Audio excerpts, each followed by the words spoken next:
ऐतिहासिक तथ्यांचा आधार असलेल्या या पॉडकास्टमध्ये काही प्रसंगांचं नाट्य रूपांतर करण्यात आलं आहे. निश्चयाचा महामेरू, बहुत जनांसी आधारू, अखंड स्थितीचा निर्धारू, श्रीमंत योगी. नमस्कार, मी RJ प्रतीक. निश्चयाचा महामेरू या ऐतिहासिक पॉडकास्ट मध्ये तुमच्यासाठी घेऊन आलोय छत्रपती शिवाजी महाराजांचा धगधगता इतिहास. आणि आज आपण ऐकणार आहोत नेताजी पालकरांचा वेढा फोडण्याचा प्रयत्न. रायगडावर राजमाता जिजाबाई चिंतेत होत्या. शाहिस्तेखानाच्या मोठ्या सैन्याची बातमी त्यांना आधीच समजली होती. बातमी ऐकताच फिरंगोजी नरसाळा लगबगीने चाकणला रवाना झाले. शाहिस्तेखानाला कसे तोंड द्यावे याचाच विचार करत असताना राजे पन्हाळगडावर सिद्धी जौहरच्या वेढ्यात सापडल्याची बातमी रायगडावरती आली.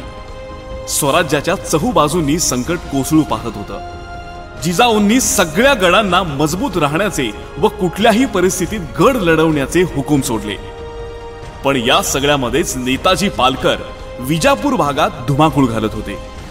सिद्धी जौहरचा वेढा पन्हाळ्यास पडल्याचे ऐकताच नेताजीने एक धाडसी बेत आखला. विजापूर जवळच्या शहापुरावर त्याने अचानक धाड घातली आणि ते सुंदर शहर मनसोक्त लुटले.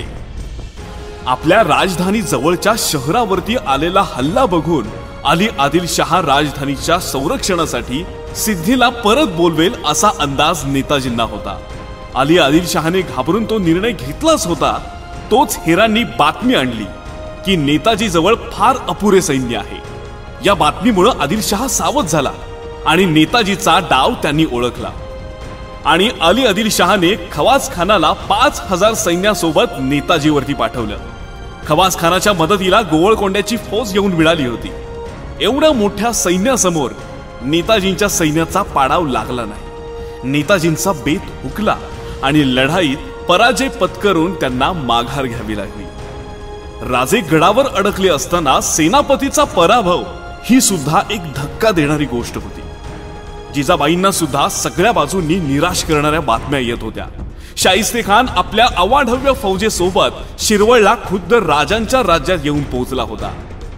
आणि शाहिस्तेखानाबरोबर मराठे सरदार सुरजी गायकवाड, दिनकरराव काकडे, खंडागडे बंधू, रंभाजी पवार, सर्जेराव घाटगे, कमळाजी गाडे, जसवंतराव कोकाटे हे सुद्धा होते.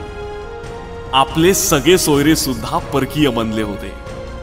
खानाच्या सैन्याला आता समुद्राचं रूप आलं होतं. हे ऐकून जिजाबाई आणखीन काळजीत पडल्या.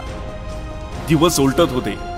जिजाबाईंनी अनेक गुप्त हेर राजांच्या खबरीसाठी पाठवले. पण एकही हेर वेढा पार करून राजांपर्यंत पोहोचू शकला नाही. सिद्धी जौहरच्या वेढ्यात राजे सापडून आता महिने लोटले तरी राजांची काहीच बातमी नव्हती. आणि म्हणून जिजाबाईंनी आता निश्चय केला. त्यांनी हाताशी जेवढं सैन्य होतं तेवढं सैन्य गोळा करायला सुरुवात केली. शस्त्रे काढण्याचा हुकूम दिला आणि राजांची सुटका करण्यासाठी जिजाबाई जातीनिशी जायला निघाल्या. मंत्रिमंडळ पेचात पडले. मोरोपंतांनी जिजाबाईंना शब्द टाकला. जिजाबाई म्हणाल्या, पंत, राजे पन्हाळ्यात वेढले गेलेत. खान इकडे बळावतोय. जर का उद्या खान पन्हाळ्याकडे निघाला तर राजांना कोण सोडवी? इतक्यात नेताजी पालकर गडावर येत आहेत ही बातमी आली. जिजाबाईंना थोडासा धीर आला.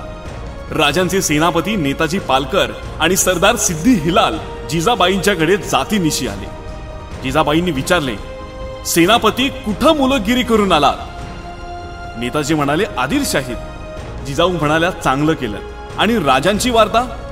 नेताजींनी मान खाली केली. ते नजर टाळीत म्हणाले, आऊसाहेब, सिद्धी जौहरनं पक्का वेढा घातल्याची बातमी आहे. काय करावं समजत नाहीये. जिजाऊ म्हणाल्या, नेताजी, तुम्ही नात्याची माणसं. राजांचा भरवसा म्हणून तुम्ही सेनापती झाला आणि मराठी राज्याचे सेनापती जौहरच्या वेढ्याचं कौतुक करतात. जिजाबाईंना एवढ्या संतापलेल्या रूपामध्ये कुणीच बघितलं नव्हतं. जिजाऊ म्हणाल्या, नेताजी, स्वराज्य टिकलं तर सारं टिकेल, पण ते उभं करणं फक्त राजांनाच माहिती आहे. जिजाबाईंचा प्रत्येक शब्द नेताजींच्या आणि सिद्धी हिलालच्या हृदयावर घाव करत होता. नेताजीने तडक आपली तलवार उपसली आणि म्हणाला, मासाहेब, या तलवारीची शपथ घेऊन सांगतो, जेव्हा राजांना सोडवून परत आणू तेव्हाच तोंड दाखवू. त्यासाठी मासाहेबांनी जायची गरज नाही. 2 दिवस गडावरती राहून फौजेला विश्रांती देऊन नेताजी पालकर आणि सिद्दी हिलाल आपल्या फौजेनिशी पन्हाळ्याच्या वाटेला लागले. राजेंच्या शौर्यगाथेचा इतिहास ऐकण्यासाठी ऐकत रहा निश्चयाचा महामेरू.